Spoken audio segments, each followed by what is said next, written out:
Kaya sige po, bago tayo magsimula, tayo po muna yung manalangin. Mahabagin naming Diyos, narito po kaming muli na titipon para sa unang taon ng 2025 upang ipagpatuloy ang aming buhay Kristiyano kahit hindi namin alam kung ano ang mangyayari sa taong ito, ano pa ang mga bagay na daraan sa amin.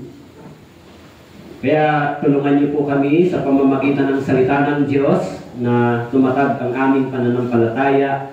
Maunawa namin kung ano ang inyong dakilang kalooban. Sa lumipas na 2024, kung may mga bagay na hindi kami ginawa, may mga bagay na napalagpas namin na dapat namin ginawa, tulungan niyo po ngayong 2025 maisagawa namin, lalo na po yung inyong kalooban. Nakikita po namin yung malapit yung pagdating at nakikita din po namin, Panginoon, na yung lahat ng mga palatandaan na inyong sinabi sa inyong salita. Kaya sa araw na ito, buksan niyo po ang aming puso't isipan, linisin niyo po kami sa lahat ng aming karumihan, hayaan niyo po na ang salita ng Diyos ay dumaloy sa amin, maunawaan namin, marinig namin at pumasok sa aming mga puso ang inyong salita. Samahan nawa kami ng Espiritu ng Diyos sa umagang ito.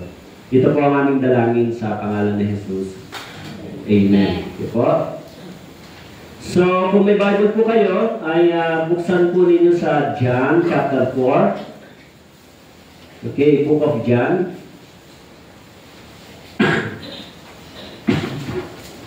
Book of John chapter 4. Beginning verse 27 hanggang 38. Okay.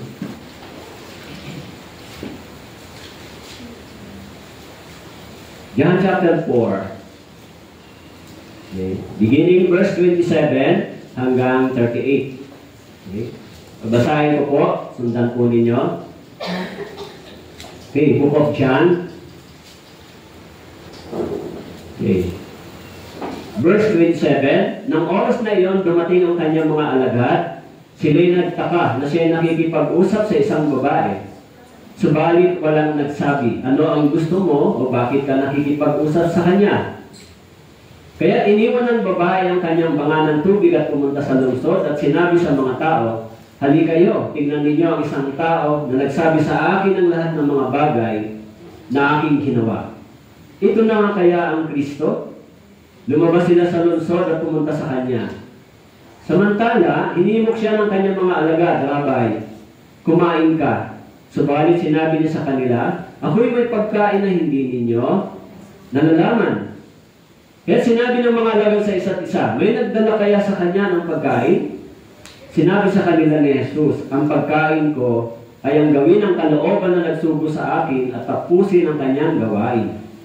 Hindi ba sinasabi ninyo may 4 na buwan pa at darating ng pag-aani?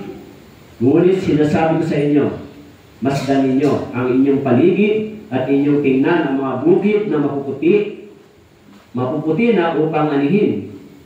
Ang umaani ay tumatanggap ng upa at nagtitipon ng bunga para sa buhay na walang hanggan, upang ang naghahasik at ang umaani ay magkasamang magagalak. Sapagkat dito ay totoo ang kasabihan, isa ang naghahasik at iba ang umaani.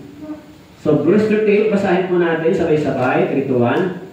Kayo'y sinugo ko upang anihin ang hindi ninyo pinagpaguran.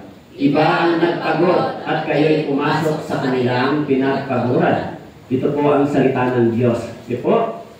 So, ngayong araw, ang topic po natin ay napakahalaga. Okay? Tungkol po sa salitang evangelism. So, dito po sa Book of John, dali po. Dito po sa Book of John, mababasa natin yung istorya po ng Samaritan, okay? The Samaritan woman, okay? Kung paano ay pinagpo siya ng Panginoon, okay po?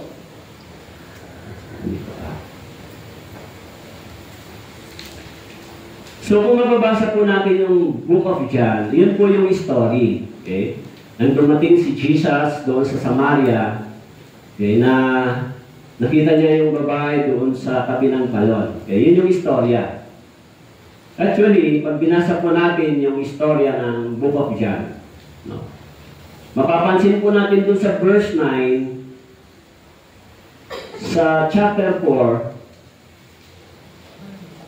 o doon po sa verse 9, sinabi sa kanyang babaeng Samaritana, paano nangyari na ikaw na isang Hudyo ay humingi ng mainom sa akin, na isang babaeng Samaritana, sapagkat hindi nakikisama ang mga Hudyo sa mga Samaritano. Actually, yung batas o yung kultura ng mga Hudyo, hindi sila nakikihalo-bilo sa mga Hentil o Gentiles. Okay? Kasi yung Samaritano o Samaritan ay half Jew and half Gentiles. Okay? Yung purely Jews ay yung mga Jewish people, yung nasa mga Hudyo, nasa Judah. Okay? Kaya nang si Jesus humingi ng tubig sa babae, sinabi niya, paano nangyari? Okay? Na ang isang Hudyo ay humihingi ng tubig sa Samaritana.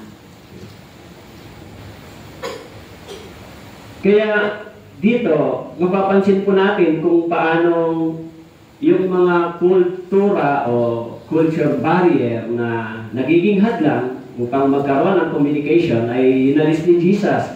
No? Kaya binanggit dito,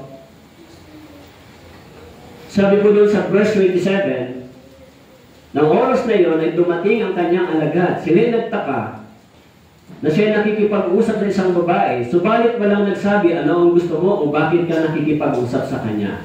Actually, yung mga disciples, umalis sila para bumili ng pagkain. Pero pagbalik nila, nakita nila si Jesus, kausap yung babaeng Samaritana. Okay? Kaya yung topic natin ay tungkol sa evangelism. Tungkol sa kung paano ba na-reach out ni Jesus yung mga Samaritan people. Okay po? Kaya nung dumating ang mga disciples, nagtaka sila. Sabi nila, bakit siya nakikipag-usap sa isang babae? Okay. Actually, hindi inaalaw ng mga Hudyo na ang isang Israel o Hudyo na tao ay magkaroon ng communication o magkaroon ng pakikihalo sa mga hindi naman mga Hudyo. Kaya sa verse 28, sabi po, kaya iniwan ng babae ang kanyang banga ng tubig at pumunta sa lungsod at sinabi sa mga tao, sa verse 29, hali kayo, tingnan ninyo isang tao na nagsabi sa akin ang lahat ng mga bagay na aking ginawa. Ito na nga kaya ang Kristo? Actually dito po, yung salvation dito ng babaeng Samaritana, no? Kilala siya ni Jesus, hindi ba? Sinabihan siya ni Jesus, tawagin mo yung asawa mo, di ba?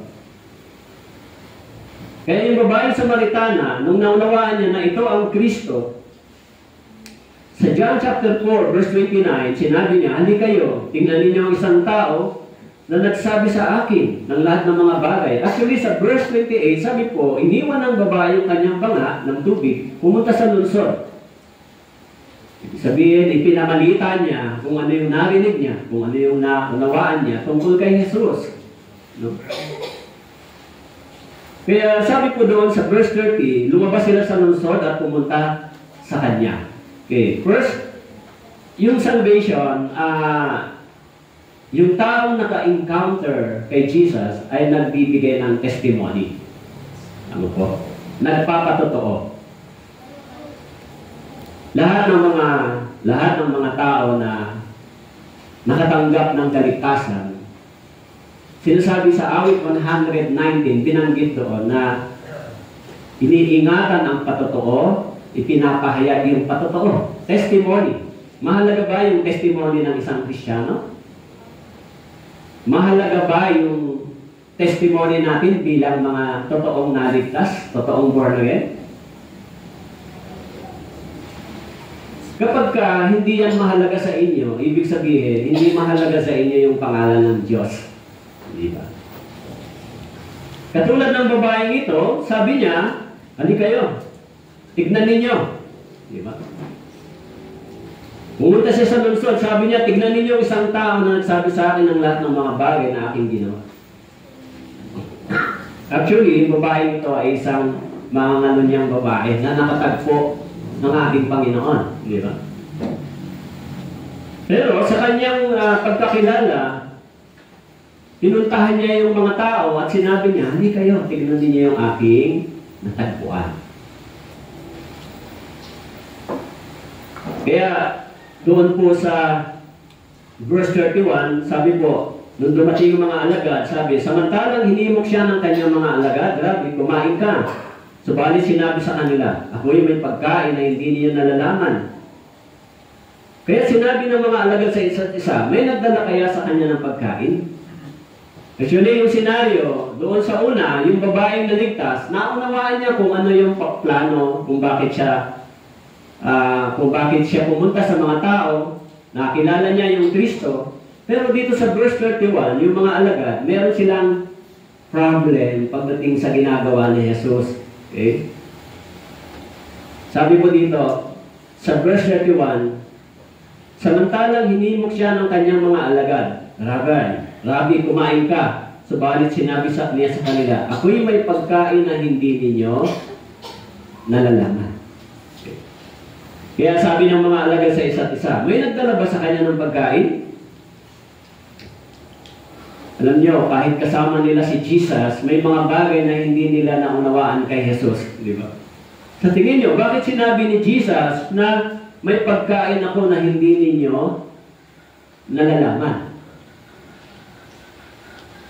Sinabi dito ni Jesus, sinabi niya sa verse 32, subalit sinabi sa kanila, ako'y may pagkain na hindi ninyo nalalaman. Kayo, meron kayong joy na hindi nalalaman ng taga-sanlibutan. Meron tayong kagalakan na hindi nalalaman ng mga tao sa sanlibutan. Tama po? So bakit sinabi ni Jesus? Sabi niya, sa verse 34, ang pagkain ko ay ang gawin ng kalooban na nagsugo sa akin at tapusin ang kanyang gawain. Kaya ito po yung topic natin, di ba? Gawin yung kalooban ng Diyos. So pag kayo po ay kumakain, ano po ang feeling ninyo? Pag kumakain tayo, lalo maraming pagkain, malungkot ba? Masaya, tama po? Pag maraming pagkain, masaya. Pagka tayo ay kumakain, meron tayong joy. Kaya sinabi ni Jesus, ang kagalakan ko na meron ako ay ang gawin ang kalooban ng Diyos. Yung pagkain ay nagbibigay ng joy. Tama po? Sa atin, pag nabusog. Subalit sinabi ni Jesus, ang pagkain ko ay gawin ang kalooban na nagsugo sa akin.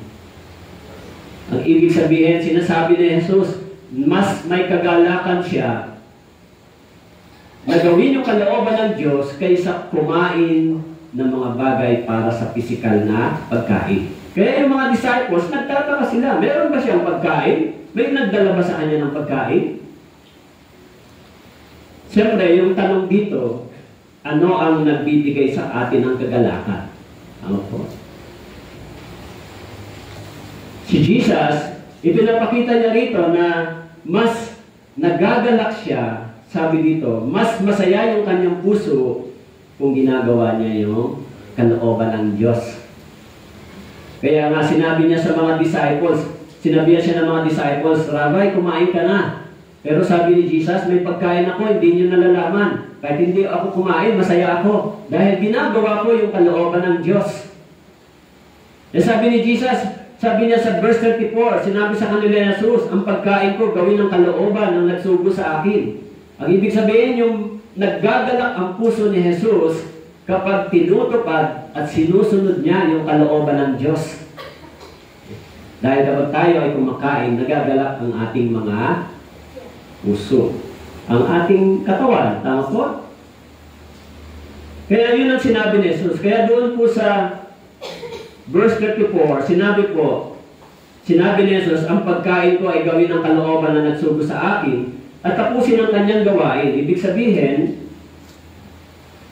si Jesus doon po sa Mateo chapter 4 verse 4 binanggit na ang tao ay hindi na lamang nabubuhay sa tinapay Tama po? It means, hindi na lang tayo nasasatisfy sa physical feeling. Hindi na lang tayo nagagalak sa pagkain physical. So, kapag tayo kumakain, yung ating katawan nasasatisfy. Tama po? Nagkakaroon tayo ng kabusugan. Pero sinabi ni Jesus, yung mga born-again believer, yung mga Kristiyano, hindi na lang yung katawan natin ang nagkakaroon ng satisfaction. Dapat, even my spiritual body. Dapat yung spiritual body din natin, nagkakaroon din ito ng satisfaction. Nasasatisfy. Paano po? Tulad ng sinabi ni Jesus. Sinabi niya, ang pagkain ko ay gawin ang kalooban ng Diyos. So ngayong 2025, di ba? 2024 tapos na, 2025. Okay? Kung inyo pong i-evaluate yung 2024, di ba? Nagawa niyo ba yung kalooban ng Diyos?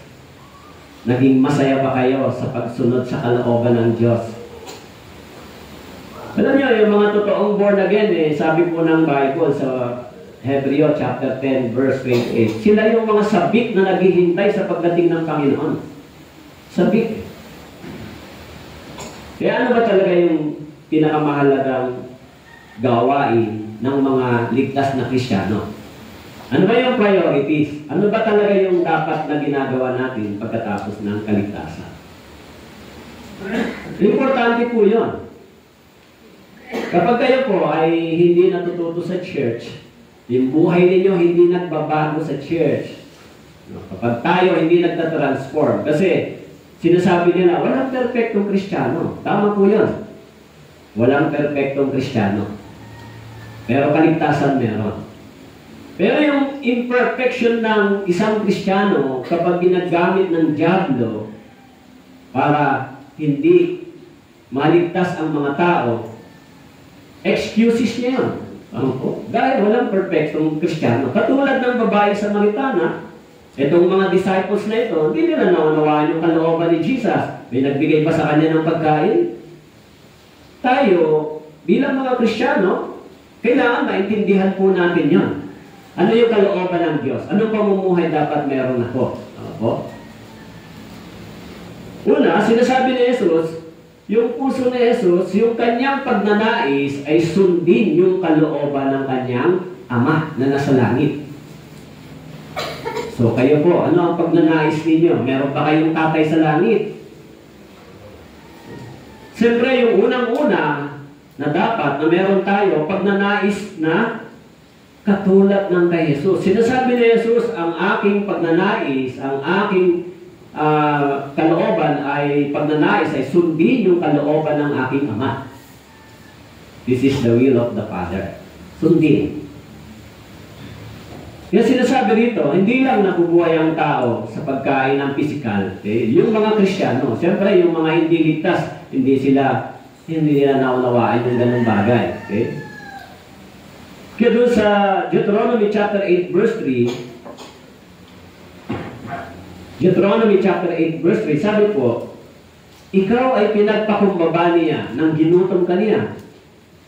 Pinakain kaniya ng mana na hindi mo nakikilala, hindi nakilala ng iyong mga ninuno, upang kanyang maipaunawa sa iyo na hindi lamang sa tinapay nabubuhay ang tao, kundi sa bawat salitang lumalabas sa bibig ng Panginoon.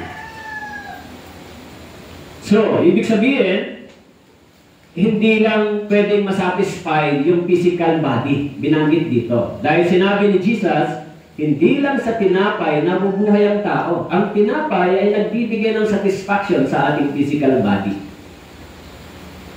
Subalit sabi ni Jesus, kundi sa bawat salitang lumalabas sa bibig ng Panginoon. Diba? Ibig sabihin, mayroong dalawang joy. Pwedeng ang ating physical nagkakaroon ng satisfaction, kailangan din yung ating spiritual. Pero paano magkakaroon ng galak yung ating spiritual?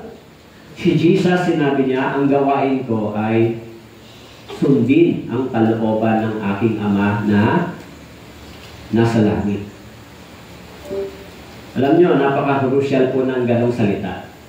Ng aking Ama na nasa langit.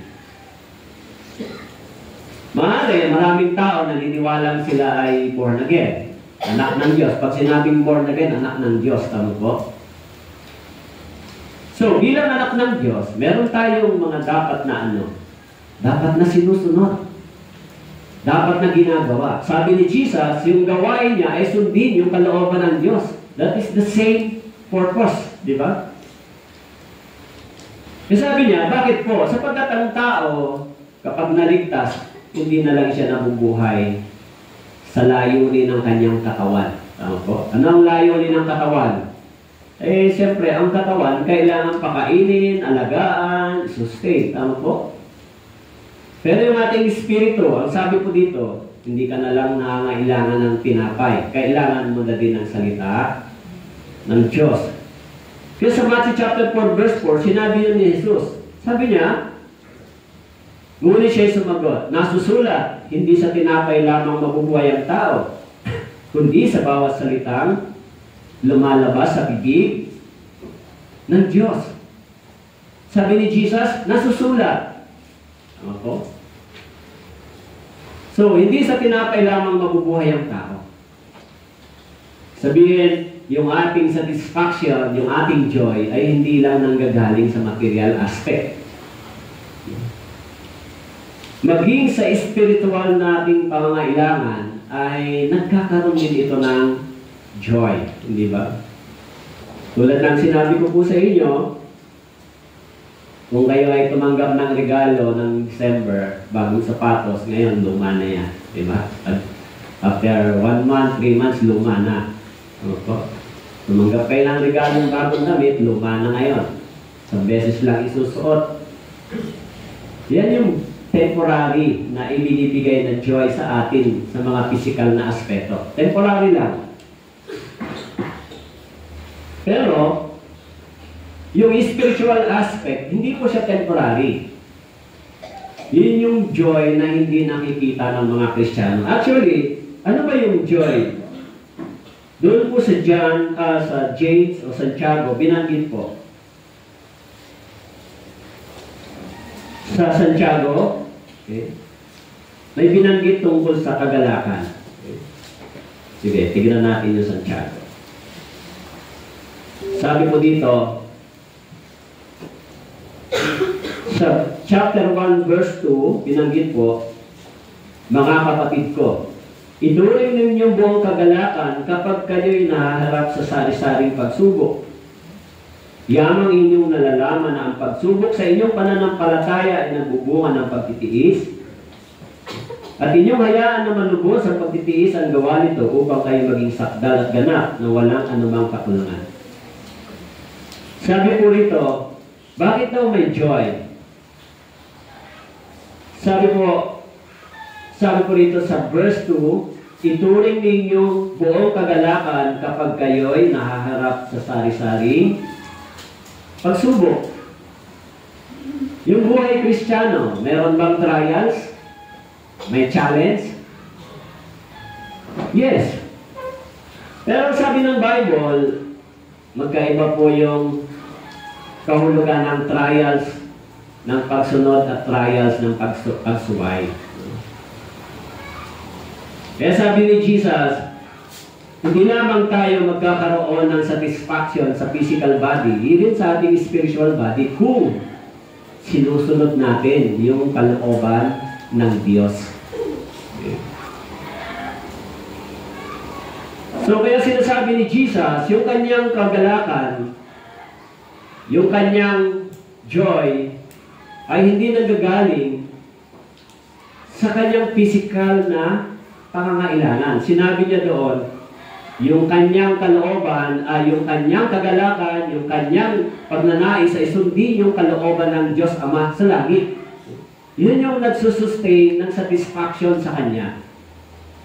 Sinabi niya, ang gawain ko ay gawin yung kalooban ng aking Ama na nasa langit. Kung kayo po ay nagsasabing mga born again, tayo nagsasabing born again, dapat ganito ang ating pag-iisip. Gusto nating gawin kung ano yung kalooban ng Diyos Ama na nasa langit. Dapat ganito ang ating pag-iisip ng mga taong ligtas. Kasi, Alam natin na ang ating Panginoon naniniwala tayo anytime pwedeng dumating. Kung dumating ang Panginoon ngayon, ano kaya ang sasabihin nyo? Sasabihin sa inyo? Sasabihan kaya kayo? Welcome. Dahil ginawa mo yung kalooban ng Ama mo sa langit, welcome. Ito ang reward mo. Ganun kaya ang sasabihin ng Diyos sa atin? Sa inyo, ganun ba sasabihin? Kaya minsan yung mga Kristiyano, ang lakas ng loob magsabing mga born again tunay na turo, pero pagdating sa pamumuhay, bagsak naman, di ba? Sa harapan ng Diyos. Nakakahiya minsan, hindi ba? Nakakahiya sa harapan ng Diyos at sa harapan ng tao. Pag sinasabi natin tayo yung mayroong tamang pananampalataya, tayo yung may tamang turo, tayo may tamang kaligtasan, pero kung meron naman tayong maling buhay, yun po ay dinadaya kayo ng inyong pananampalataya. Kasi, katulad ng babaeng Samaritana, nung naunawaan niya na ito ang Kristo, may influensya para mag-evangelize. Tama po? Maging si Jesus, sabi niya, yung pagnanais niya, yung kanyang kagalakan ay gawin yung kalooban ng Diyos. Ang mag-ebanghelismo, magdala ng kaluluwa ay kalooban ng Diyos. This is the primary purpose of God's will. Di ba? Ano ba ang kalooban ng Diyos sa atin? Dumami yung kayamanan natin? Maging kilala tayo? Maging sikat tayo? Hindi ang kalooban ng Diyos sa atin. Kalooban ng Diablo yan. Di ba? Magtagumpay lang tayo. Pinaka-primary purpose of God's will sa atin, makapagdala tayo ng kaluluwa sa Panginoon. Kasi ito yung precious. Di ba? Yun yung nagagalak ang Diyos. Yun yung kagalakan, yun yung will of the Father sa bawat Kristiyano. Meron pa bang iba? Mas mahalaga? Kaya si Jesus, unang-una, sinasabi niya, yung pagsunod, yung obedience, yung paggawa ng kalooban ng Diyos. Okay? Yan sinabi niya doon sa Bible, sinabi niya sa John chapter 4, verse 34, sinabi sa kanila ni Jesus, ang pagkain ko ay gawin ang kalooban na nagsugo sa akin at tapusin ang kanyang gawain. Yun ang pagkain ni Jesus. Ang ibig sabihin, doon siya nagkakaroon ng kagalakan at satisfaction sa pagsunod sa kalooban ng Diyos Ama. Dapat ganun din yung ating pag-iisip. Yun yung totally dependence ni Jesus. Yung kanyang dependence ay sundin yung kalooban ng Ama sa langit. Kasi, yun lang yung layunin ng isang Kristiyano. Di ba? Kaya doon sa Ephesians chapter 5 verse 17, sabi po, kaya huwag kayong maging mga hangal, kundi unawain ninyo kung ano ang kalooban ng Panginoon. Huwag tayong maging hangal, huwag tayong maging mangmang sa layunin ng Diyos. Huwag nating sabihin na ligtas tayo, born again tayo, pero wala tayong ginagawa para sa kalooban ng Diyos. Sabi ng Bible, huwag kang maging hangal. Kasi bakit po? Maraming beses paulit-ulit binabanggit sa Biblia. Mayroong dalawang hukuman sa Biblia. Tama po? Ang hukuman para sa mga ligtas at hukuman para sa mga hindi ligtas.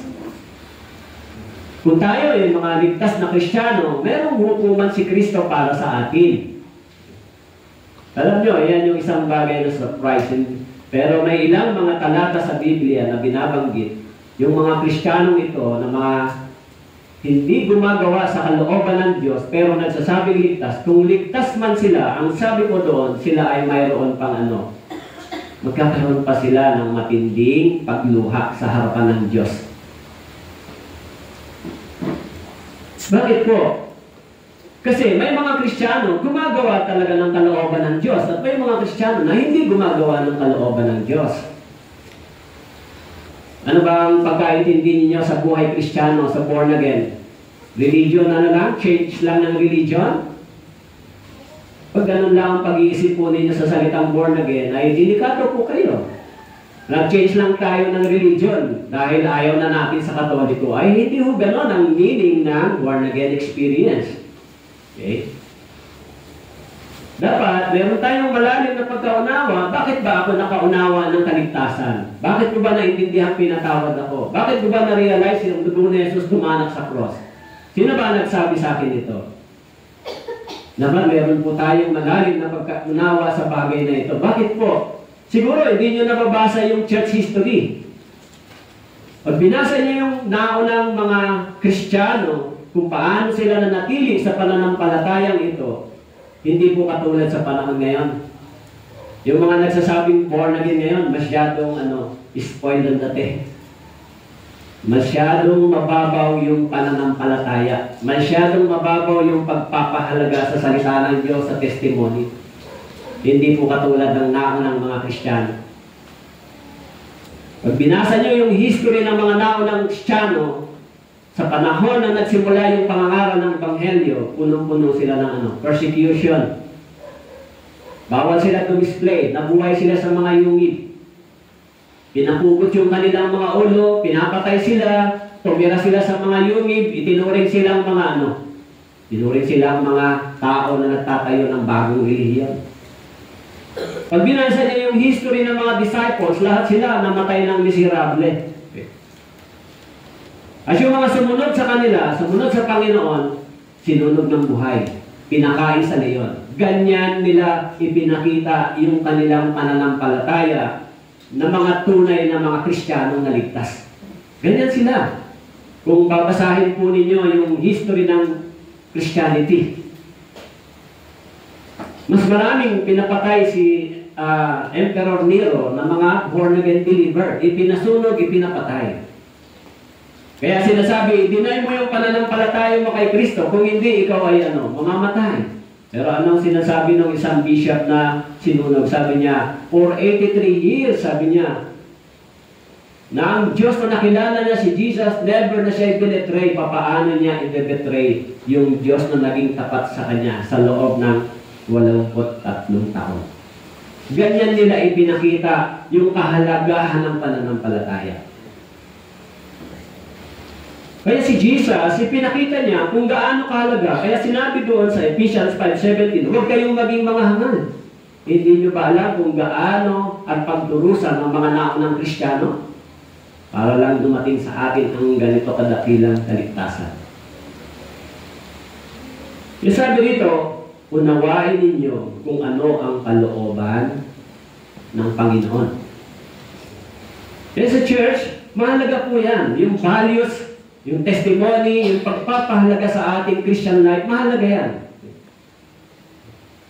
Kung tayo mabuti lang nakikinig ng salita ng Diyos pero hindi tayo sumusunod dito at hindi tayo nabubuhay, alam nyo, sinasabihan ni Jesus yung mga religious sa Bible, yung mga Pariseo at mga Eskriba, ano sabi ni Jesus sa kanila? Mga hypocrite kayo.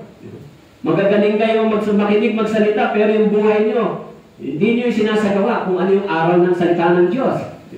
Pinapasa nyo sa mga tao yung mga bagay-bagay, pero kayo, hindi kayo kumikilos. Alam nyo ba, yung mga religious people na nag-persecute kay Jesus, naniniwala sila sa Diyos, pero hindi sila sumusunod sa salita ng Diyos. Yan, sabi sa kanila ni Jesus, mga ano kayo? Mga hypocrite. Naniniwala sa Diyos, pero hindi nila sinusunod ang salita ng Diyos. Hindi po ako nagsabi noon, si Jesus, kung basahin niyo yung gospel. Kaya sabi ng Bible, huwag kayong maging mga hangal, kundi unawain ninyo kung ano ang kalooban ng Diyos. Mga brothers and sisters, 2025, hindi natin alam kung matatapos yung taong ito. Nakakasiguro ba tayo na ang taong ito matatapos natin? Nakakasiguro ba kayo na ang 2025 matatapos nyo? Mahirap magsabi. Ano po? Hindi natin alam kung ano ang mangyayari, kung ano na naman ang papasok ng mga kalamidad sa atin. Meron na naman nagsasabi na may darating na naman ng mga virus, meron na naman mga nagsasabi na. So, hindi natin alam kung ano ang darating. Tama po? Kaya dapat maunawaan natin kung ano yung kalooban ng Diyos bilang mga ligtas. Okay?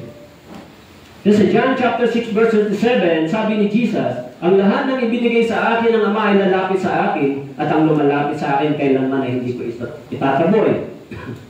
Verse 38, sapagkat ako'y bumaba sa langit, hindi upang gawin ko ang aking sariling kalooban, kundi ang kalooban na nagsugo sa akin.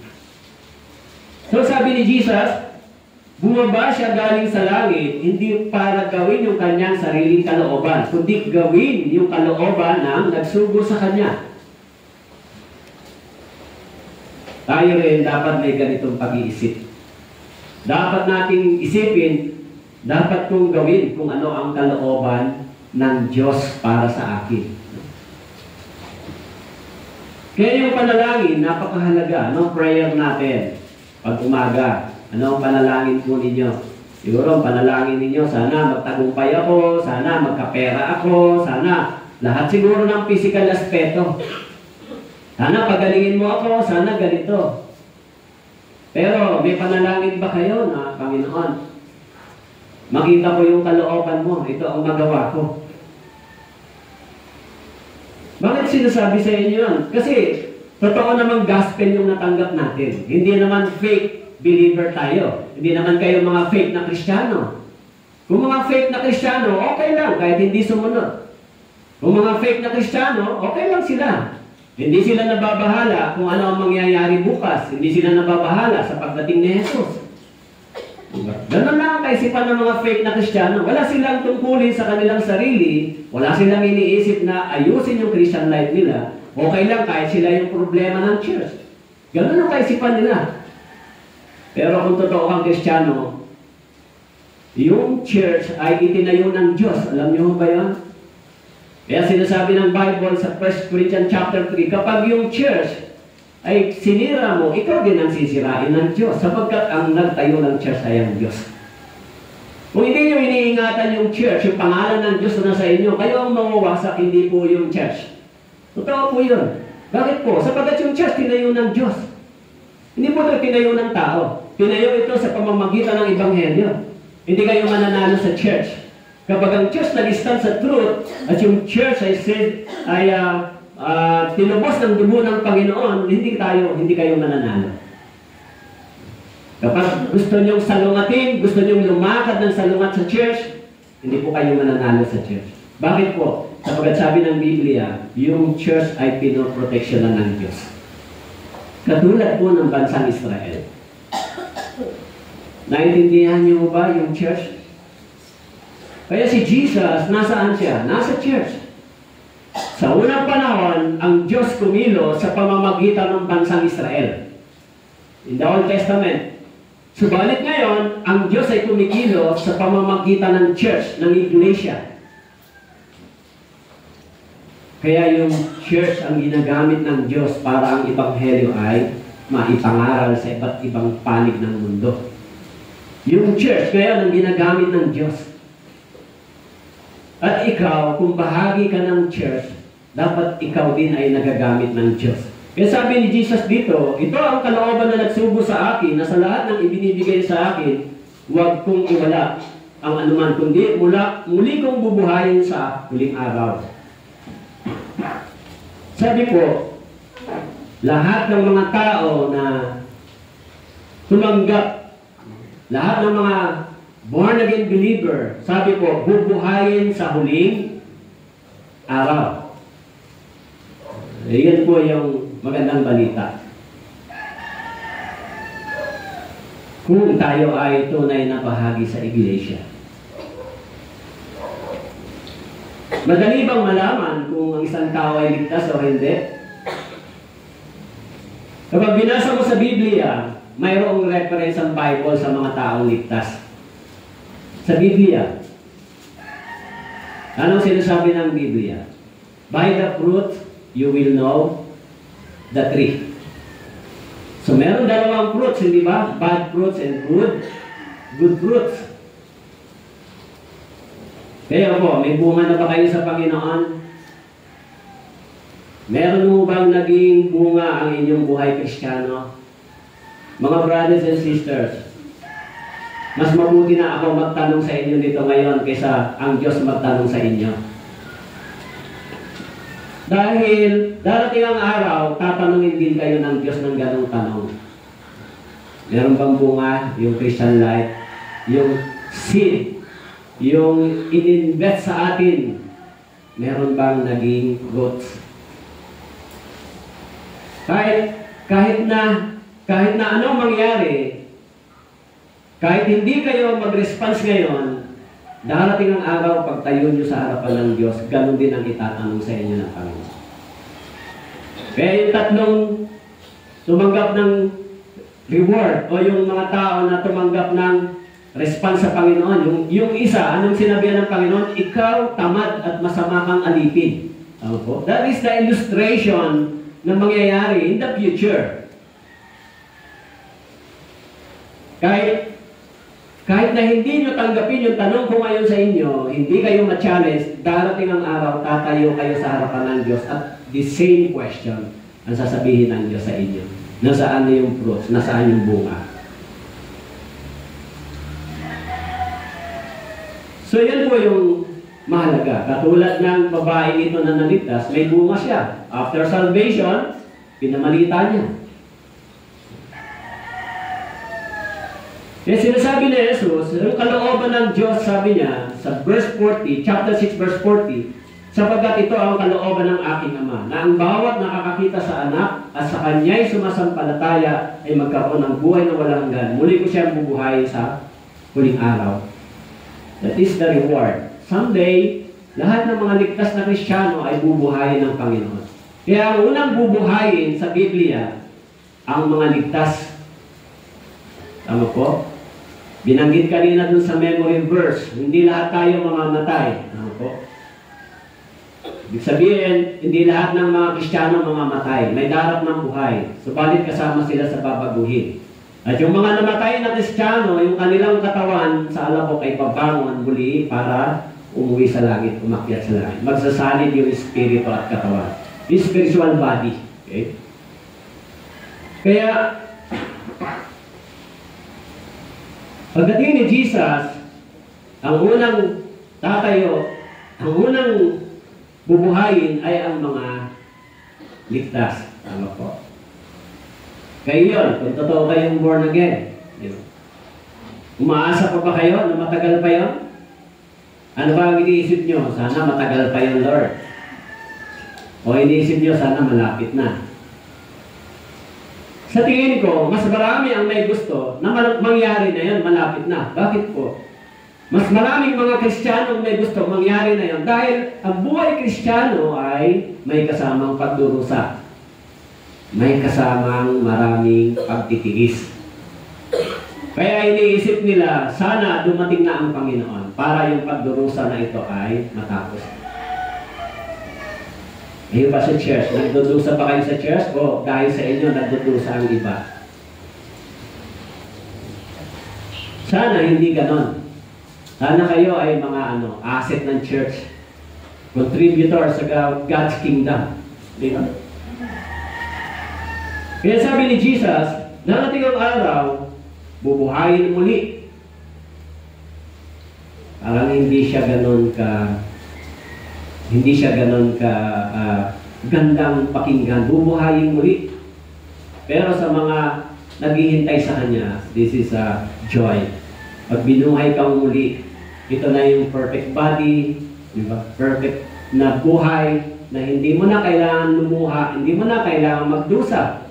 Yung ibibigay ng Panginoon na bagong tahanan ay tahanan na hindi na nakakapasok yung maraming pagluha at karamdaman. So, sinasabi yun ni Jesus, okay? So, yung mga tunay na nagnanais ng ganitong bagay ay nagawin yung kalooban ng Diyos. Sila yung mga totoong may kaligtasan. At yung kapangyarihan ng salita ng Diyos gumagawa sa kanila. Kaya di ba yung binanggit na tema sa retreat ay the power of God who works in us. Kapag ang kapangyarihan ng salita ng Diyos ay hindi gumagawa sa atin, paano natin masusunod yung kalooban ng Diyos? Kapag hindi tayo na-conquer ng salita ng Diyos, kung hindi tayo sinakop ng salita ng Diyos ang ating isip at puso, paano natin gagawin yung kalooban ng Diyos? Maaari mas malakas yung sarili nating will kaysa will of God. Opo. Kaya si Jesus, sinasabi niya na ang kanyang kagalakan ay gawin yung kalooban ng Diyos. Sa John chapter 4, verse 35, sabi po, hindi ba sinasabi ninyo? May 4 na buwan pa at darating na ang pag-aani. Ngunit sinasabi ko sa inyo, masdan ninyo ang inyong paligid at inyong tingnan ang mga bukid na maputi upang anihin. Sabi po dito, hindi ba sinasabi ko sa inyo, may 4 na buwan pa at darating na ang pag-aani. Ngunit sinasabi ko sa inyo, masdan ninyo ang inyong paligid, inyong tingnan ang mga bukid na mapuputi na upang anihin. Ilang buwan yung palay? Siguro, 3 to 4 months din, no, bago mag-harvest. Tama ba? Hindi po kasi ako farmer. Ilang buwan po ang palay? Mga 5. 6 months, may 4 months, kaya hindi pare-parehas. Siguro, maaari yung sinasabi ni Jesus, referring kung paano yung panahon ng pag-aani sa Israel, ito yung process. O 4 months pa, di ba? 4 na buwan bago mag-aani. Pero, yung tinutukoy ba ni Jesus dito ay pag-aani tungkol sa farmer o tungkol sa farming o tungkol sa mga tanim ng mga tao? Ito ba yung tinutukoy ni Jesus?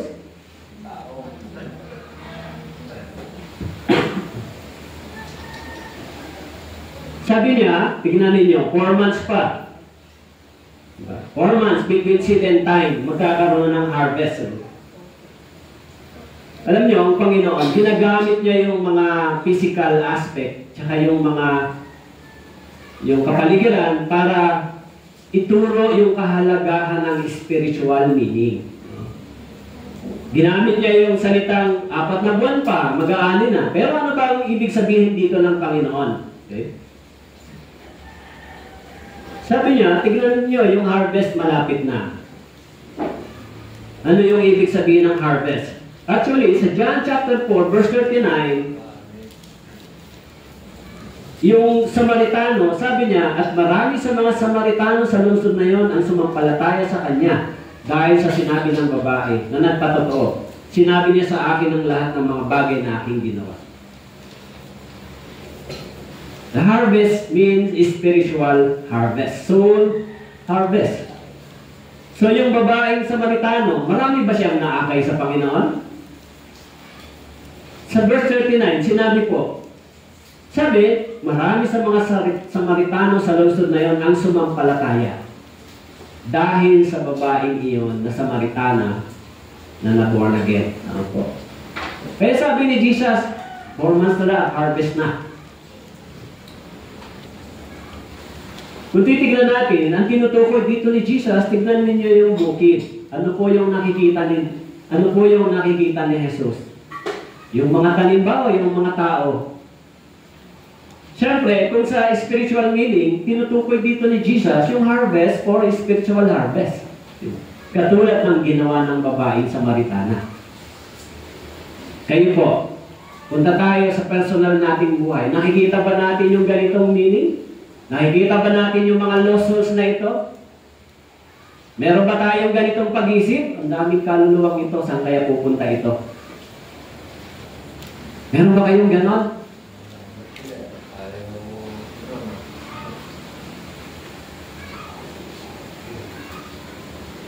Kahit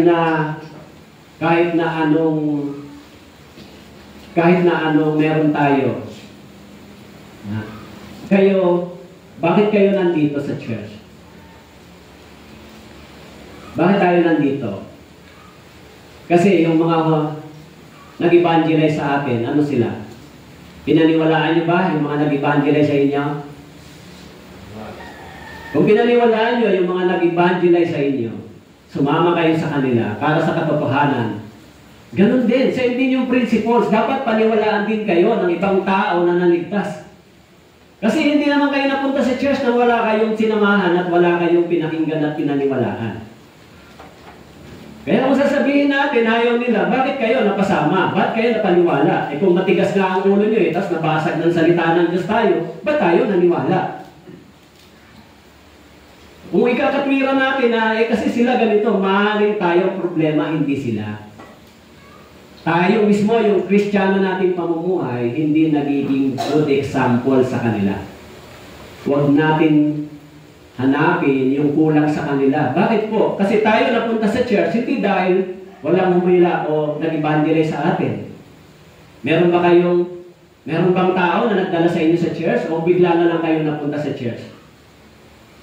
May tao ba nagdala sa inyo, nag-evangelize? Yung nag-evangelize sa inyo na tao, nagustuhan nyo ba yung tao yun? Ito, okay naman ito. Maayos naman ito. Ganun ba yung naisip nyo? Kaya tingnan nga natin kung maayos ba yung... So, ang katotohanan, kung sila nagawa nila mag-evangelize, dahil ginawa nila yung kalooban ng Diyos, sumunod sila, ginawa nila yung kalooban ng Diyos, magagawa din po natin. It is impossible na haharap tayo sa Diyos na wala tayong nadalang kaluluwa sa harapan ng Diyos. Tama po? Kaya maging si Jesus, pinatatanaw niya yung mga harvest field. Sabi niya sa mga disciples, tignan niya yung harvest field, kung gaano karami yan. Tignan niya yung mga taong yan na naliligaw. Actually, sa Matthew chapter 9, sinabi ni Jesus sa kanila, ito yung mga tupang walang pastol. Sino ang mag-i-evangelize sa kanila? Sino ang magdadala ng ebanghelyo sa kanila? Naniniwala tayo na maraming churches ngayon. Tama po? Maraming churches na katulad natin. Pero tama ba yung teaching? Yung iba dito, galing sa ibang church bago naligtas. Tama po? Ako galing sa ibang church bago naligtas. Dapat natin isipin na ang tunay na ebanghelyo ay nasa atin. Wala sa kanila. So, dapat tayo kumilos. Kaya si Jesus, sabi niya, tignan mo yung harvest field. Tignan mo yung mga kaluluwang yan. Yan minsan, ginagamit ni Jesus yung mga bagay na ito para ipaliwanag yung mga bagay na spiritual. Ito yung mga object lesson ni Jesus. Tignan mo yung mga tao ito. This is an urgency. Urgency. Kailangan itong mga tao ito maligtas. So, sino ang gagawa ng mga bagay na yan? Diba? Siguro naisip natin, kung ligtas ako, okay lang ba na hindi ako nabe-burden? Okay lang ba na hindi ako nababahala sa kaligtasan ng mga tao na sa paligid ko? Pagka ganun po ang inyong kaisipan, ang inyong puso, magtanong kayo sa Diyos. Kasi, maaari ngayon, wala pang consequence yung mga pag-ibagay. Pero pagtayo nyo sa harapan ng Diyos meron. Sinasabi dito ni Jesus, tignan niyo yung mga tao ito. Tignan niyo sa field. Alam niyo si Jesus, alam niyo yung mga tao, kilala niya. Sa John chapter 2 verse 24, sinabi niya, subalit hindi ipinagkatiwala ni Jesus ang kanyang sarili sa kanila, sapagkat kilala niya ang lahat ng mga tao. Sa verse 25, sinabi niya, hindi niya kailangan sino man upang magpatotoo tungkol sa tao, sapagkat alam niya ang sinasaloob ng tao. Kilala ni Jesus yung mga tao tunay na sa kanya. Siyempre, sa church, kilala din natin yung mga tao na sumusunod kay Jesus. Dahil may bunga po yan. May fruits yan, may bunga. Ako? Kung minamagnify natin yung mali, kung minamagnify natin sa church yung mga maling Christian life, kung ito yung masyado natin pinapakita, sa tingin nyo, maganda ba sa church? Kaya nga, kahapon, Bible study sa mga yun, honestly, sinasabi ko sa kanila, yung church na ito ay hindi katulad sa ibang church. Bakit po? Halimbawa, yung mga kabataan, pupunta lang ba tayo? Pupunta lang ba kayo sa church para tignan? O para dahil nandiyan yung mga class, yung mga hinahanap na babae, pupunta lang ba? Yun ba ang purpose? I'm sorry to say, mas maganda na sabihin ko sa inyo, sa church, hindi pwedeng mangyari yung gano'n. Bakit po? Alam nyo, ang church, nawawala yung magandang ehemplo pag nakakayag yung ganitong bagay. Mas maganda sa church, pumunta tayo dahil dito natanggap natin yung truth. Now, kung dito ka makakatagpo ng tao na kung yung makakasama, why not? Walang problema doon. Pero hindi sa panahon na nire-require ng church. Dapat merong guidance ng church. Kasi bakit po? Ang pangit ng church pag nai-issue sa mga immorality, mga premarital sex, ang pangit ng church pag nai-issue sa mga ganitong bagay. Sasabihin nila yung church na yan, okay lang sa kanila yung mga ganitong issue. Hindi po talaga okay yan sa Bible. Sa totoo lang. Yung mga Kristiyano natin pamumuhay, kung kayo po maraming trouble sa labas, sa tingin nyo, maganda ba sa mata ng Diyos yun? Kung hindi ko kayo nag-iisip, ang Diyos nakatingin sa atin everyday. Kasi po bakit po? Yung church, kaya ayaw ng tao, hindi dahil sa mali yung turo. Tama po? Kaya ayaw ng tao yung church, hindi dahil mali yung turo. Kaya, tama yung turo. Brother, pakiya.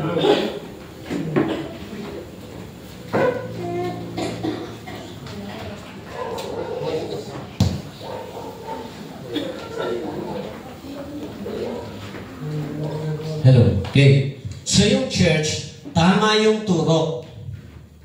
Tama yung teaching sa atin. Tama po? Tama ba yung teaching sa inyo? Tama yung itinuturo ng church. Kaya dapat maging tama din yung ating pamumuhay Kristiyano. Kaya bakit ko po sinasabi sa inyo yung ganitong mga salita? Kasi yung aking worry, kung dumating ang Panginoon na ganyan ang inyong kalagayan sa harapan ng Diyos, papaano po kayo? Hindi ba? Anong gagawin? Anong gagawin ng pastor? Okay lang ba? Yung mga miyembro, okay lang sa kanya? Actually, maging si Jesus, sinabihan niya yung mga disciples, tignan niyo yung urgency ng mga kaluluwang ito. Anong mas mahalaga? Yung sarili natin o yung mga kaluluwang ito? Kaya nga yung sinasabi ni Pablo, hindi ko itinuturing na mahalaga ang aking buhay. Maganap ko lamang yung tungkulin na iniatang ng Diyos. Di ba? Kasi bakit po? Paano kung wala tayong kaluluwang nadadala sa Panginoon? Wala na nga tayong nadadala. Kung tayo pa ang cause ng hindi pagdami ng tao, o cause pa tayo. Di ba? Dapat magkaroon kayo ng ganong realization. Ano ba ang ako ba ay naging contributor sa church na ito sa loob ng 2024? So, dapat makita natin yun sa ating sarili. Okay? So, doon po sa Mateo chapter 16 verse 26, sapagkat ano ang mapapakinabang ng tao kung makamtan niya ang buong sanlibutan, ngunit mawawala naman ang kanyang buhay? O ano ang ibibigay ng tao na katumbas ng kanyang buhay? Ngayon, topic natin na evangelism. Paano tayo mag-evangelize? Sabi ni Jesus, ano ang mapapakinabang ng tao kung makamtan niya ang buong sanlibutan? Ano nga ang papakinabang niya dito? Ngunit mawawala naman ang kanyang buhay. O ano ang ibibigay ng tao na katumbas ng kanyang buhay? Mga brothers and sisters, gaano kalaga sa inyo yung buhay ng isang lost? Di ba? Yung pinaka-slogan natin ngayon ay win the lost at any cost. Kasi talaga namang walang maliligtas kung tayo ay hindi rin magsasakripisyo. Actually, I'm thankful sa mga brothers and sisters na walang sawang sumusuporta sa church para isagawa yung kalooban ng Diyos, mag-evangelize. Bakit po? Matutuwa ba kayo kung wala tayong bunga? Kayong mga muna naligtas, masaya ba kayo kung wala tayong ligtas na walang bunga yung church na ito? Kaya dapat meron tayong masidhing pagnanais, katulad ni Jesus, ang kagalakan ko, ang pagnanais ko ay sundin ang kalooban ng aking Ama na nasa langit. Hindi ba? Mangyayari lang po yan pag meron kayong ganong puso. Pag meron tayong pagnanais, meron tayong desire para sa Diyos, magagawa po natin yon. Sa Job chapter 27 verse 8, sapagkat ano ang pag-asa ng masama? Kapag siya ay itiniwalag ng Diyos, kapag kinuha ng Diyos ang kanyang buhay. Di ba? Kaya sinabi ni Job, ano ang pag-asa ng masama kapag kinuha ng Diyos ang kanyang buhay? Di ba? Wala siyang pag-asa except to the gospel. Tama po?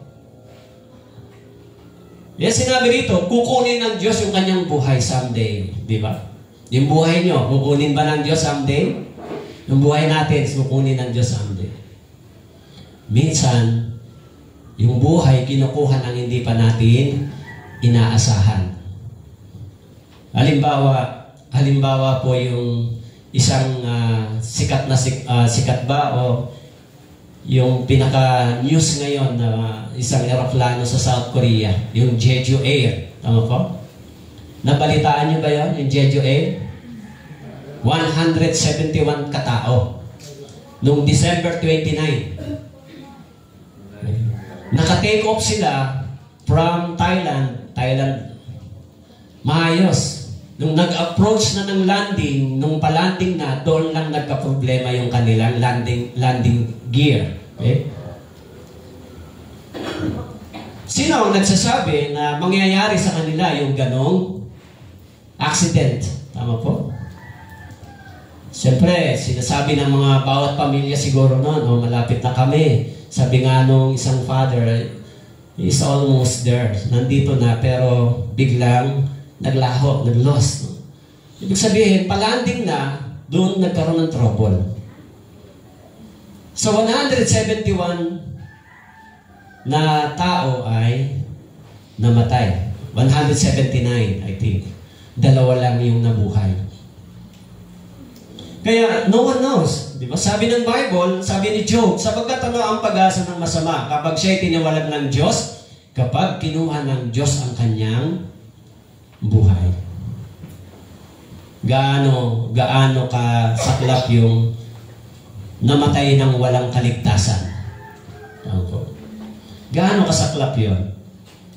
Siguro sa inyo hindi pa ganun yun ka-big deal, hindi ba? Kung mababaw yung puso niyo sa gospel, kung hindi masyadong binigyan niyo ng value, ng precious yung salvation nyo, maaari hindi nyo rin maisip na yung kaligtasan ng iba ay mahalaga. Yan yung mga bagay na hindi natin inaasahan. Tama po? Hindi mo inaasahan na ito na pala yung huli nilang buhay. Matatapos lang sa ganong katapusan. Okay? Kaya si Jesus, sabi niya, katotohanan sinasabi ko sa inyo, John chapter 12 verse 24. Maliban na ang butil ng trigo ay mahulog sa lupa at mamatay, ito ay nananatiling nag-iisa. Ngunit kung ito'y namamatay, ay nagbubunga ng marami. Okay? So, sabi po dito, maliban na ang butil ng trigo ay mahulog sa lupa at mamatay. Actually, ang trigo dito ay si Jesus. Tama po? Binanggit niya ito sa mga disciples, sabi niya, maliban ang trigo, nang namatay si Jesus, maraming mga tao ang tumanggap ng buhay. Okay? Yung sabi niya, maliban ng trigo. Okay? As we spend time contemplating the great needs of the world, the Lord will lay on our hearts a burden for the lost souls around us. Okay? Hindi ko alam kung meron kayong ganitong puso na meron kayong malaking burden sa soul, sa Panginoon, para sa church. Diba?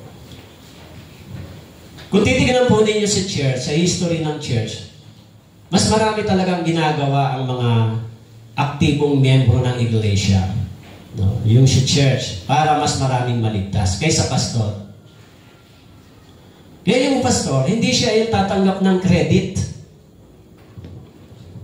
Yung mga masisipag sa church, sila yung talagang pumupunta, sila talaga yung naghihikayat, sila talaga yung testimony nila, nagiging influencer sa iba, kaya sila nakakahila ng mga kaluluwa, sila talaga yun. Yung normal process ng Christian life nila sa isang komunidad, sila yung mayroong influensya, sila yung nakakahila ng mga kaluluwa para makinig ng Ebanghelyo. So, ganun ba yung buhay ninyo? Kung titignan mo sa church, yun talaga yung nangyayari, maging sa Philippine Life Forth Mission.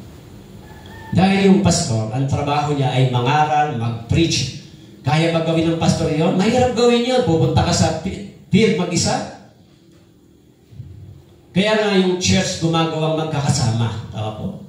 So, kung may mga brothers and sisters na masigasig, masipag sa evangelism, nag-i-invite ng mga kaluluwa ng mga tao, may Bible seminar, inihahanda lahat, so may mga naliligtas. Opo.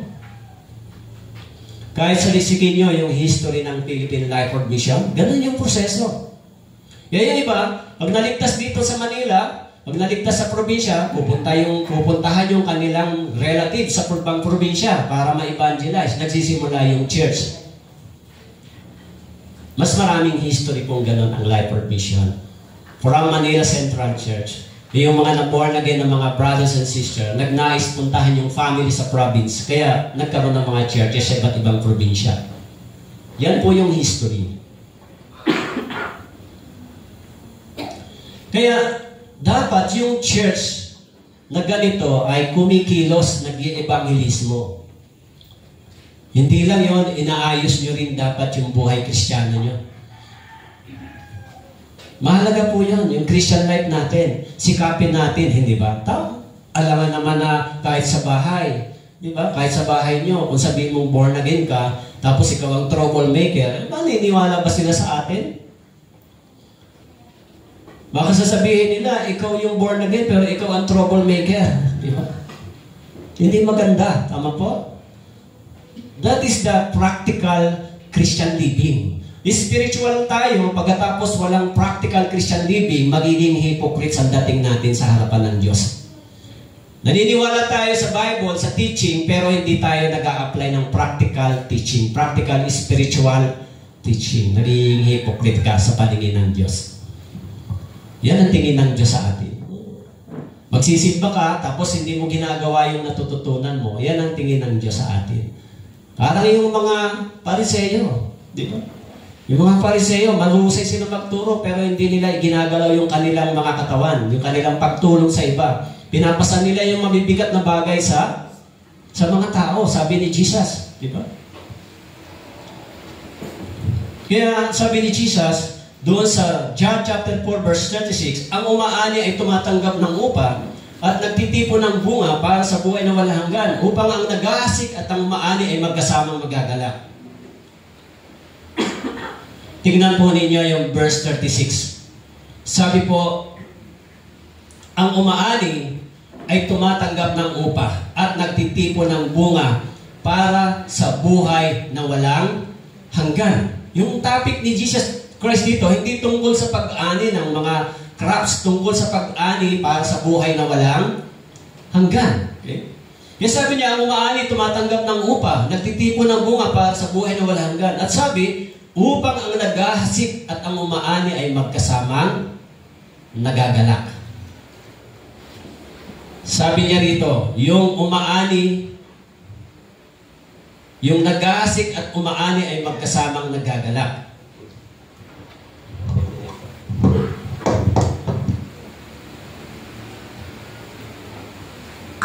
Kaya po sabi po dito, ang umaani ay tumatanggap ng upa. Okay? At nagtitipon ng bunga para sa buhay na walang hanggan. Yung bunga for the eternal life, yung fruits. Ano po?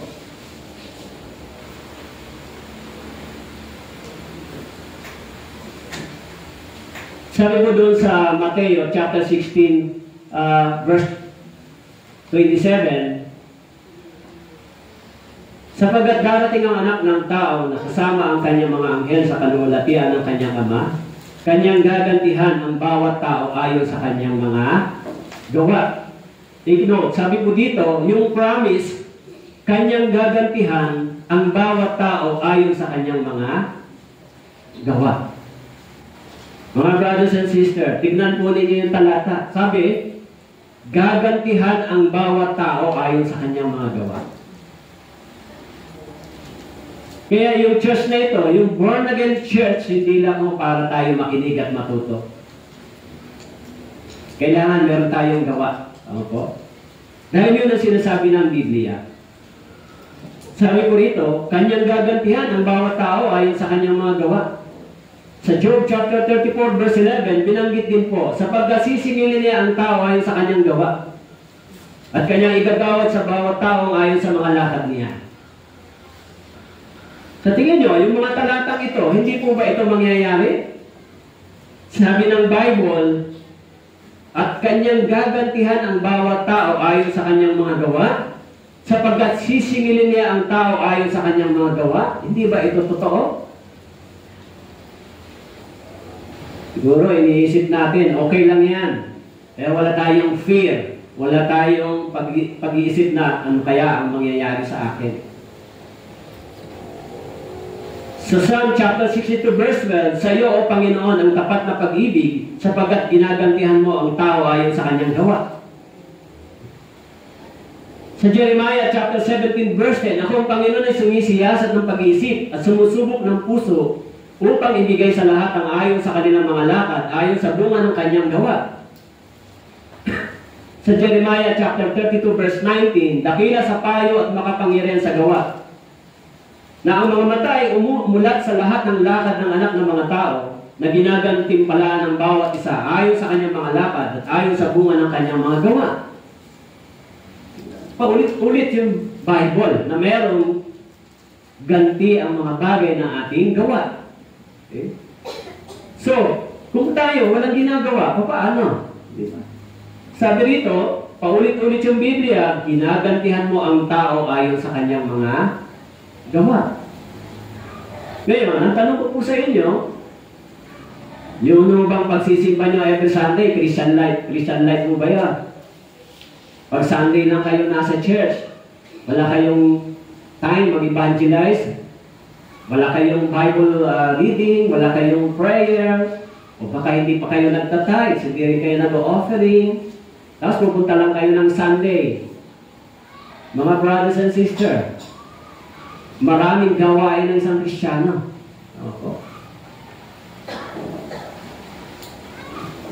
So, sabi dito, lahat ng ating ginawa ay gagantihan ng ating Panginoon.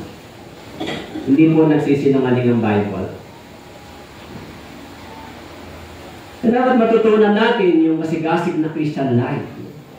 Matutunan natin yung pagiging faithful, pagiging masunurin sa salita ng Diyos at sa Diyos. Sa church, sumusunod ba kayo sa church? Sa pastor, sumusunod ba kayo? Siguro iniisip nyo, hindi ako sa Diyos lang sumusunod, sa pastor hindi. Ba't kayo naniniwala sa mga payo ng pastor? Dapat sumunod kayo sa pastor at sumunod din kayo sa salita ng Diyos. Dahil yung pastor sumusunod sa salita ng Diyos. At yung salita ng Diyos, yun ang ating sinusunod lahat. Importante po yun, pangaral, di ba? Kung walang pastor sa church, paano na? Kung walang evangelist, paano? Hihingi kayo ng manggagawa. Ang dami nating mga mission branch ngayon, walang manggagawa, alam niyo ba? Kailangan nila ng mga workers, kailangan nila ng mga manggagawa. Ang dami. Mission branch. Ngayon, ang Manila nakasama na sa isa sa mga mission branch. Huwag po kayong mamamali ng pag-iisip sa church. Dahil yung church tinayo ng Diyos at ang Diyos nagtayo ng mga workers manggagawa sa loob ng church para mangalaga sa mga tao. Kung hindi kayo sumusunod sa pastor, hindi kayo sumusunod sa mga aral na naririnig nyo, may problema po kayo sa Panginoon. Hindi ko kayo pwedeng, sa Diyos lang ako, coach po yun. Sa Diyos lang ako susunod, pero sa church hindi, sa mga taong leader hindi. Kulto po ang natutunan po ninyo. Yung mga tao nasa loob ng church, itinayo ng Diyos para mangaral sa inyo. Tama po? Hindi sila itinayo ng mga false teacher, mga false prophet, tinayo sila sa inyo ng Diyos. Kaya sa Biblia, tinawag yung mga mangangaral para mangaral. Kaya sabi ni Jesus kay Peter, Peter, do you love me? Yes, Lord. Feed my lamb. Pakainin mo yung mga tupa, turuan sila. Yan mo yung tamang konsepto sa loob ng church para tayo makabuti. Kaya mahalaga na intindihan natin yung mga bagay na ito. Maging si Jesus, sinasabi niya na darating ang araw, lahat tayo mayroong pananagutan sa Diyos. Tatayo. Iba-iba tayo. Tama po. Ang malaking pananagutan ng isang nagtuturo ay yung pagtuturo. Sabi ng Bible in James chapter 3, sinasabi doon, mas malaki ang pananagutan ng mga tagapagturo kaysa mga nakikinig. Kaya kung hindi kayo nakarinig ng mga aral ng rebuking, correction, kung puro lang aral na para kayo gawing baby, pagdating ng araw, pananagutan ng tagapagturo yan. Bakit? Sabi ng Bible, kung binibaby mo lang yung mga yan, para lang sila manatili, masasarap lang mga sinasabi mo, para sila maging mabuti, darating ang araw, pananagutan mo yung mga bagay na hindi nila narinig. Sa church, hindi lang puro magandang aral. Minsan sa church, ano sabi sa Bible, sa 2 Timothy chapter 3, na nagagamit sa pagsaway, pagtuturo, yung Biblia. Kung meron tayong mga maling Kristiyanong pamumuhay, sinasaway tayo ng Biblia, hindi ba? Yan po yung mahalaga sa Bible. Kung walang pagsaway, darating ang araw, kawawa po kayo. Kung walang pagsaway. Na ginagawa lang ng mga false pastor, ang mga miyembro, hindi nakakarinig tungkol sa correction, tungkol sa repentance, tungkol sa judgment. Hindi marinig yung mga bagay na yun. Bakit po? Baka umalis itong mga to, hindi na magbigay sa church. Kasi mukhang masakit na yung sinasabi. This is a part of the teaching of the Bible sa atin. Sometimes yung Bible sinusugatan tayo, sometimes sinihil tayo. Pero matuto tayo sumunod, hindi ba? Pangalagaan natin yung church. Okay? Kaya sabi po rito, si Jesus, sabi niya, sa verse 36, ang umaani ay tumatanggap ng upa, nagtitipon ng bunga para sa buhay ng walang hanggan, upang ang nag-aasik at ang umaani ay magkasamang nagagalak. Ang nag-aasik at umaani ay magkasamang nagagalak. Okay? Actually, ang salita ng Diyos ay inihahasik, tama po?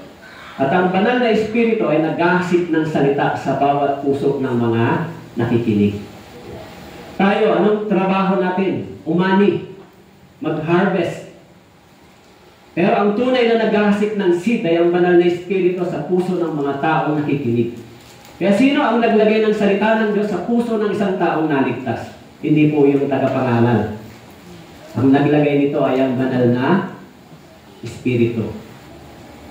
Kaya yung tao na nagkaroon ng seed sa pamamagitan ng salita ng Diyos, inilagay ng banal na espiritu, nagtatransform ng buhay niya. Tama po.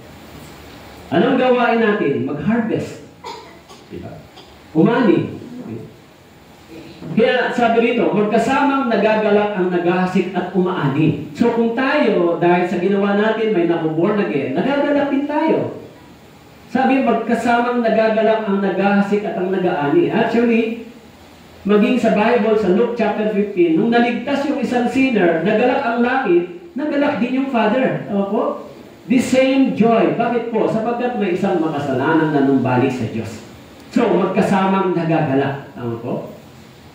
Tayo rin, kung tayo ay sumusunod sa gawain ito, nagagalak din tayo. Masaya ako dahil maraming mga taga-Manila brothers and sisters ang naligtas sa kapangyarihan ng Ebanghelyo.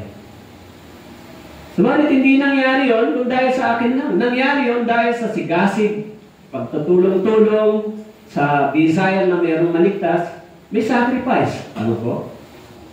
Pero sapat na ba yun? Siyempre hindi tayo titigil. Yung joy na meron tayo, and the more we reap, and the more we reap, sabi nga doon, habang tayo ay umaani, lalo naman din tayo nagkakaroon ng kagalakan. Okay? Kaya sabi po doon sa Bible, sa Luke chapter 15 verse 7, sinasabi ko sa inyo, magkakaroon ng higit na kagalakan sa langit dahil sa isang makasalanan nagsisi.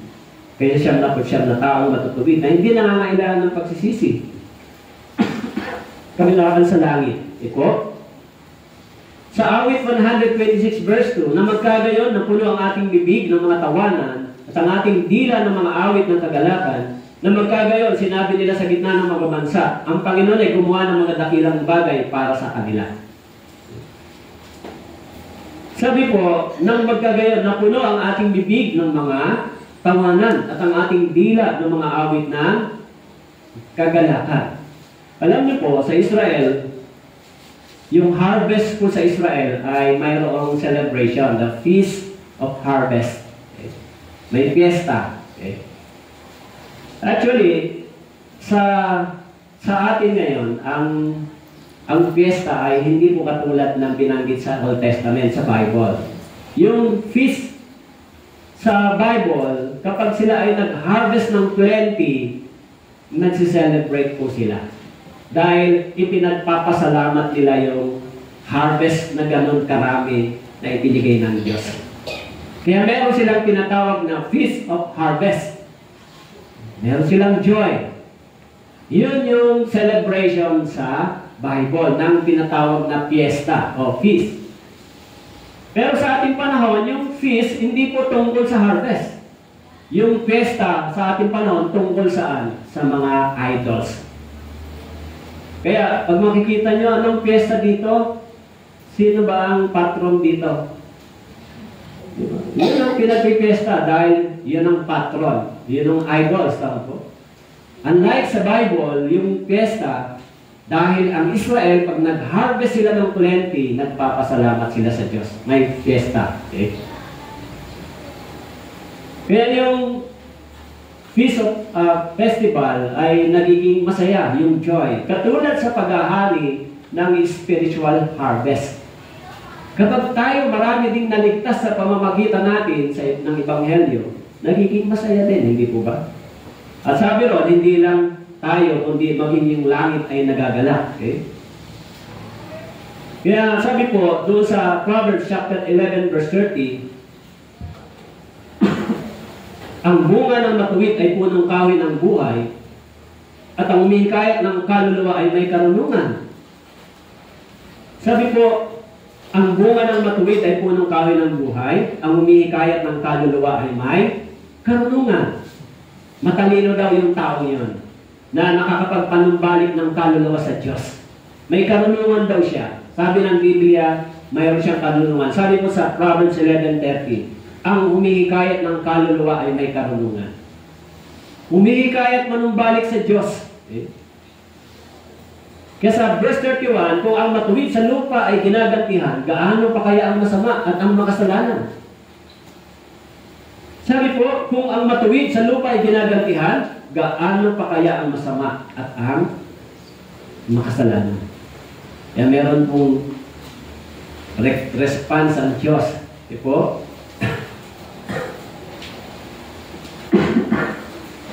Kaya sabi ni Pablo sa 1 Thessalonians chapter 2 verse 19 and 20, sapagkat ano ang aming pag-asa o pag-alakan o butong ng kapurian sa harapan ng ating Panginoong Hesus sa kanyang pagdating, hindi ba kayo? Sapagkat kayo ang aming kaluwatian at kagalakan. Maging si Pablo, nagalak siya ng maraming mga hintil ang naligtas. Sabi niya, kayo ang aming kagalakan. Nung naligtas yung mga kaluluwang ito, sinasabi ni Pablo, kayo ang aming kagalakan. Kaya tayo, kung may mga kaluluwa na nanumbalik sa Diyos, nagbabago yung kanilang buhay, meron din tayong joy. Tama po? Sila rin yung nagiging kagalakan natin. Okay?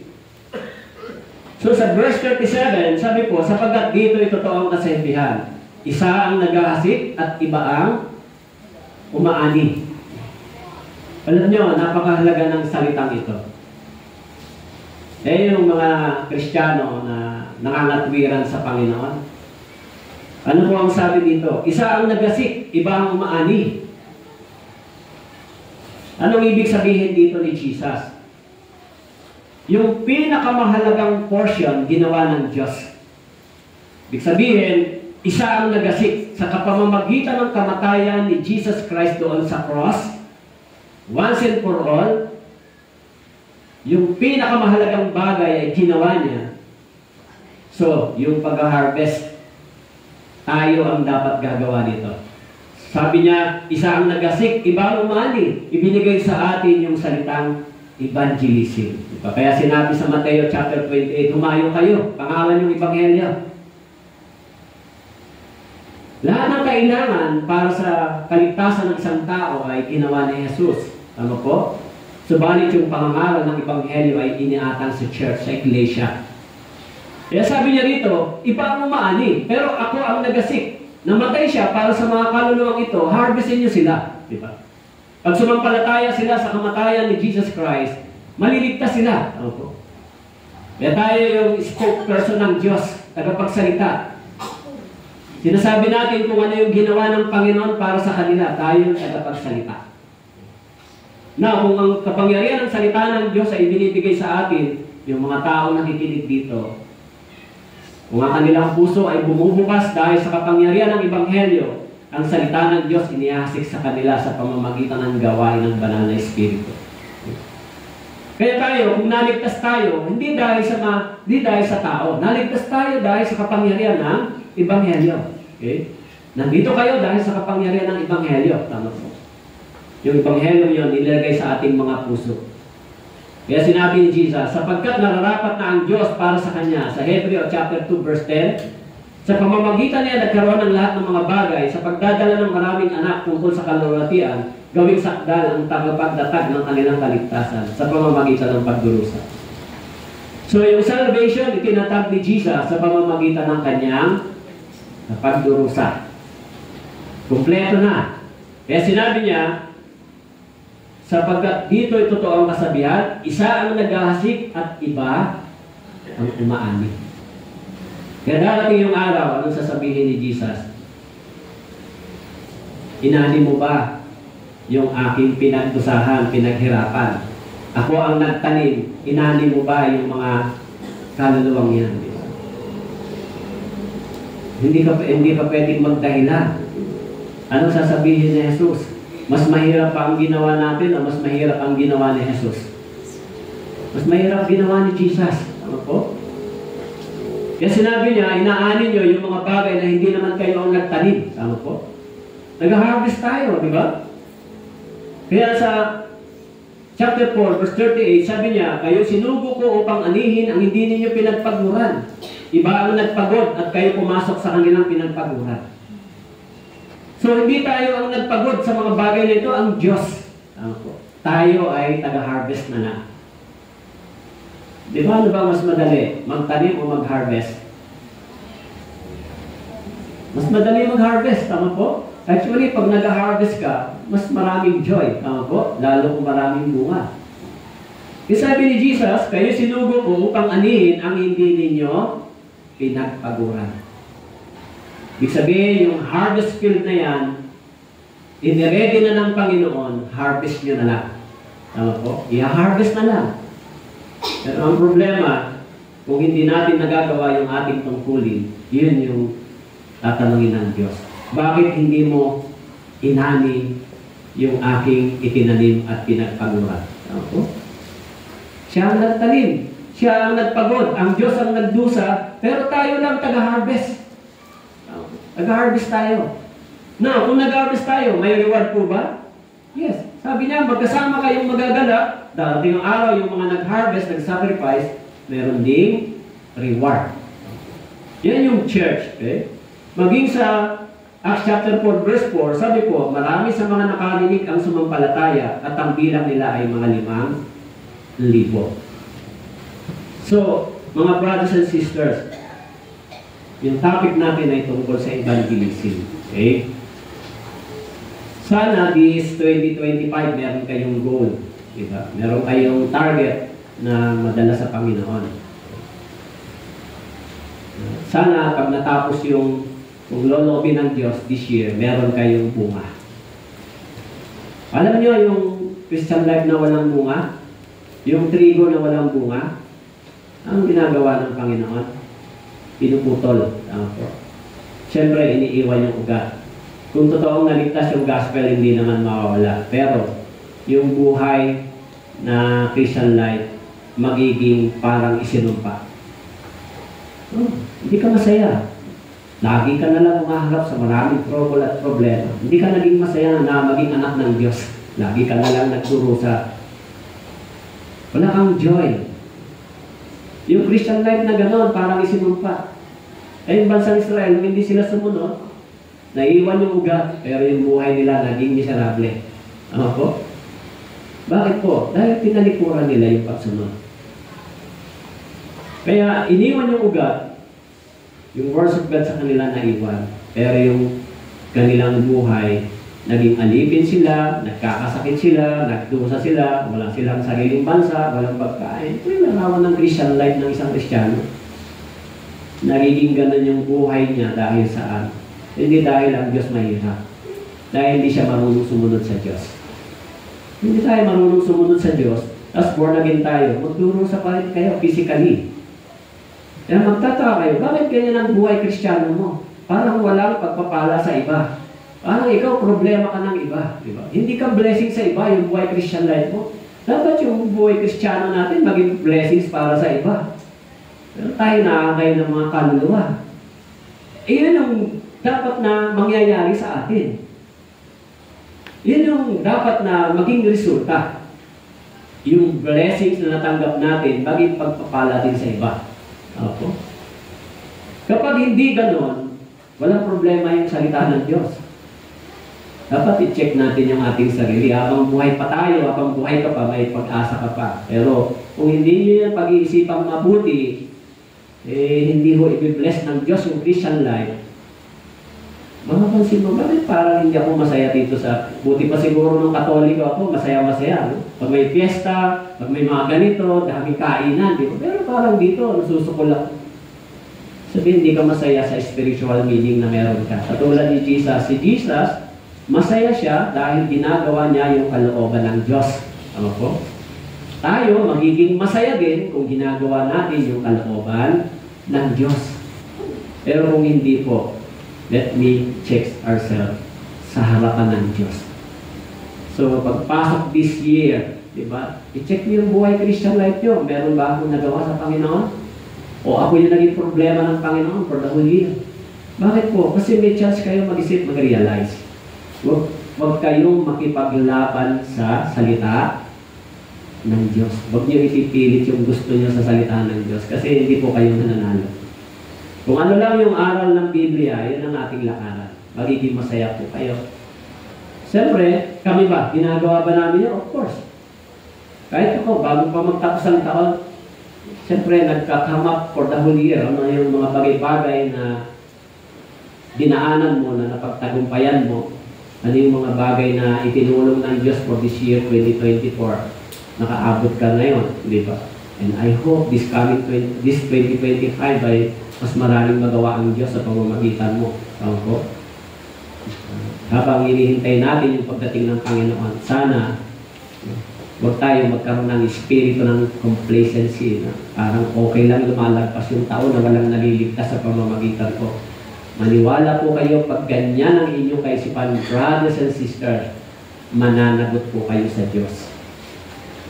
Sino ang nagsabi nun? Ako ba? Yung Biblia.